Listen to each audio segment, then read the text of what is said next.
Sa GMA News, ibinahagi nila ang nasabi nga pong nalalapit na pag-perform ng SB19 sa Grammy Museum for Global Spin live in July. Sa July 28 po yan, kung di tayo nagkakamali. At very emotional nga ang mga fans or ang 18 dahil sa mga sunod-sunod na event and achievement ng SB19. Ayon kay Satin GC na in-update naman or shinare ng 18 official group, 18, remember, dati nangangalampag tayo para mabalita ang mga achievement ng SB19. Now na may mga lapag for Mahalima, engage po tayo. Ito lang kasi ang pwede natin gawin for the algorithm of SB19. Thank you mga Kaps. Samantala, ibinahagi din ng nasabi nga pong artikulo ng Abante ang nasabi nga pong pagpirma ng SB19 ng kontrata sa isa sa pangatlo sa ahensya ng music sa buong mundo. Mula sa naging update ng Abante, sinabi nilang tuloy-tuloy pa rin ang pag-arangkada sa international scene ng SB19 dahil ang latest ay pumirma na sila sa United Talent Agency or UTA na tinaguri ang one of the three biggest agencies in the world. Inanunsyo mismo ng UTA ang magandang balita sa kanilang official Instagram account ngayong Martes, June 23 o nitong nakaraang Martes.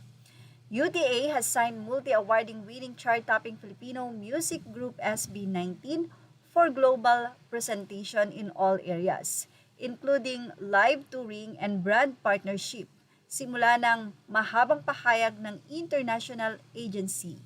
Since their debut in 2018, SB19 has become one of the most influential acts in Southeast Asian music, amassing over 1 billion career streams and cultivating a passionate global fan base known as 18.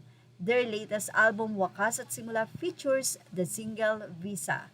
The group was the first Southeast Asian and Filipino act to be nominated in the Top Social Artist category at the Billboard Music Awards in 2021, and they are also the first Filipino act to chart on the International Billboard Social 50 and Next Big Sounds chart as land at number 1 on Billboard's Hot Trending Songs with Bazinga in 2021, followed by the Gento. Para sa SB members na sina Pablo, Jostel, Ken, and Justine, this is more than a milestone kung di isang patunay din na kayang makipagsabayan ng Pinoy talent sa mga international artists. UTA represents some of the biggest names across music, film, television, sports, digital media, and live entertainment. Ilan sa mga roster of talents nila ay sina Christina Aguilera, Chris Brown, Guns N' Roses, Lisa Stanfield, Leona Lewis, Brooke Shields, Kylie Minogue, Anita Baker at marami pang iba. Makikita din na naka-line up na ang pangalan ng SB19 sa mga kilala at sikat na mga personalidad.